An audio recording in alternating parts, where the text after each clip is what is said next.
That I'm delighted to say Westmeath footballer Luke Loughlin is on the line. Morning, Luke. Morning, lads. How are you getting on? Good, thanks for being patient there. We were running over a little bit, so appreciate that. It's my fault with the technical difficulties. My phone, I think, thought it was Saturday. We've just been chatting to Ronan O'Gara about the aftermath of a defeat in a high profile game, and how you can sort of, he wasn't saying he wallowed in it necessarily, but it takes a toll. Definitely. Very hard to follow Ronan O'Gara, so be careful what I say.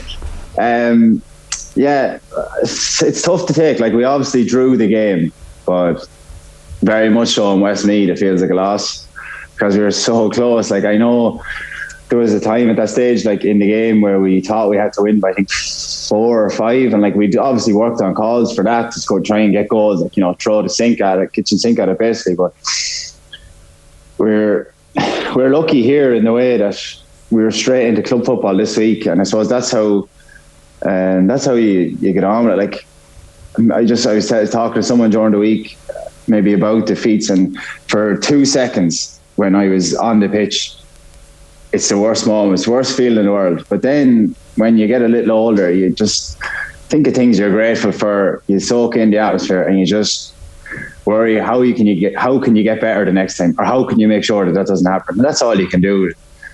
Like, at the end of the day, it's a game, and that's it, really. It's a very mature outlook. The Aidan O'Shea stuff at the end of the Mayo game, where it, by all accounts, seems like he didn't know that he needed to just knock it over the bar, and it came up short. And you mentioned there about the various calls. Did John or did any know on the pitch that, because I think the Shane Walsh stuff with Galway was playing out almost simultaneously. Did you know, knock this over and we're through, or we've a good chance? Actually, 2 minutes before the free, David Lynch, wing back, he does a lot of the calls and stuff. He's just brilliant that sort of way, you know. He's just so clued in. He said, right, we need a goal at least.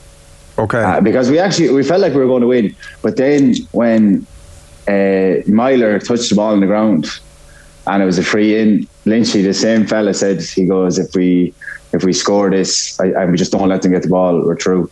Oh, so wow. It was someone got it on. Someone got it on to me anyway. Like, so I don't know if everyone knew that, but look, it's hard. It is tough, but like, as a sports person, these sort of things make you stronger. Like, they make you want to get back there anyway. Like, everyone, like in my message requests on Instagram, like, you know, I have lads there saying, message me all week, you should have fucking bet Armagh, like, you know, this is just this week here now, and they don't get it at all. But I just find that I'm already thinking about next year. Like, you're probably going to ask me anyway. Like, we're such a poor league for the talent that we have, and the only, like, going forward, getting promoted is just it's a no-brainer. It's the only thing that can happen for this team anyway. What happened there, Luke? So everybody's familiar with the highs of last year, and I think that probably most people were hoping that the Tailteann Cup was going to live out the expectation of it, as in you're playing teams at similar level, you're playing loads of games, high profile games, high pressure games, Croke Park games, and so the net result of all of that is that you hit the league running, you're thereabouts for promotion, and not far off, to be fair. But the Louth game as well obviously was a big disappointment. What do you think? What do you put that down to? There's probably a few factors and everything. Like, I'm not joking. I'll say this to get it out of the way first. A bit of luck, honestly. Like, the Louth game, like, we were in at half time and we just probably hadn't got the time to practice what we got better at in later games. We just came up short, saying closing out a game or holding on to the ball. If we held on to the ball against Louth the way we did against Armagh at times, we'd have won. It's as simple as that, you know, if we had that control. But in the league, it's hard to know. Like, you'd 5 Downs panellists coming back in late. Like, there's a big thing. You have 5 lads, you know, at a high level. Then coming up to the first round against Cavan, I don't think a lot of people didn't really know what to expect. Like, we had a lot of injuries, you know. Like, there was 5 lads carrying knocks on the bench that were like down to start. Obviously, just throw off Cavan maybe or whatever, just put a team out. But like they're not near right. And a league, you want to be able to put new lads in and to blend them into the team. But just this year at Westmeath, just the way injuries fell, we just couldn't really do that.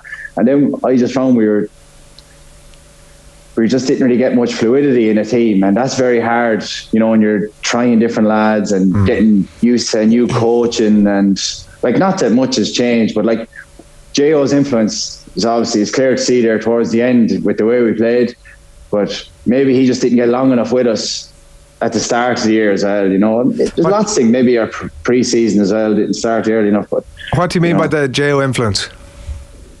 Well, like, you can see the control there. Like, well, no, I'm not comparing us to Dublin, but just the way they were able to control games and hold on to the ball. I think a few years ago they were the first to start it. Now you see Roscommon doing it now. That's just obviously a different tactic. But at times we were the better team by a far bit in the last few games. Now the Galway game towards the end, you know, they just basically just kicked it into sixth gear when we had the man sent off. But in the Armagh Tyrone game, like, when we were holding on to the ball, we just were in total control, like, knew what we were at. Whereas maybe in the Louth game we were up because we're a talented team. There's no doubt, there's no denying that. We've good forwards, we've good players all over, but we had no real control, like, in the second half at all. We had no one to settle it down. Whereas we got so much better in that in short space of time, you know. It's funny, Luke, like, you look at the positives as well, and people often talk about the gap between the Division 1 league teams and I guess the rest, but you're essentially after having a mini Division 1 campaign, albeit Armagh, I know, got relegated from Division 1 this year, but then Tyrone and Galway as well. Like, is the gap narrower than maybe you would have thought in advance? Because everyone looked at that group, and with all due respect to Westmeath, thought there's 3 defeats for Westmeath, they're going to prop up that group, but it was certainly not as easy as it was in some people's heads for those teams playing yourselves. No, it didn't really. To be honest, I actually felt going up to Armagh we were going to win. Just something in the cap. I think just no fear. Genuinely, like, we had nothing to lose. Like, if we got hammered in that game, it's what people would have thought anyway.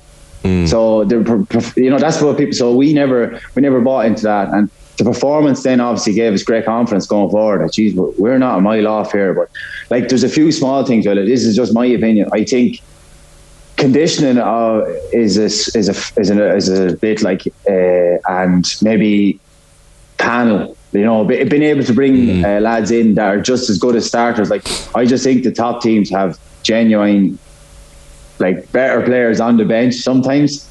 And I would say, like, we've got, obviously, if you're in the county panel, you're obviously a brilliant player, like, but they've just got that X factor coming off the bench, finishing a game, and that is a big thing. Like, if you have a lad that's as good as your starting corner forward coming on, and he's going on to a lad that's after running around for 45-50 minutes, like there's only going one way, like, you know what I mean?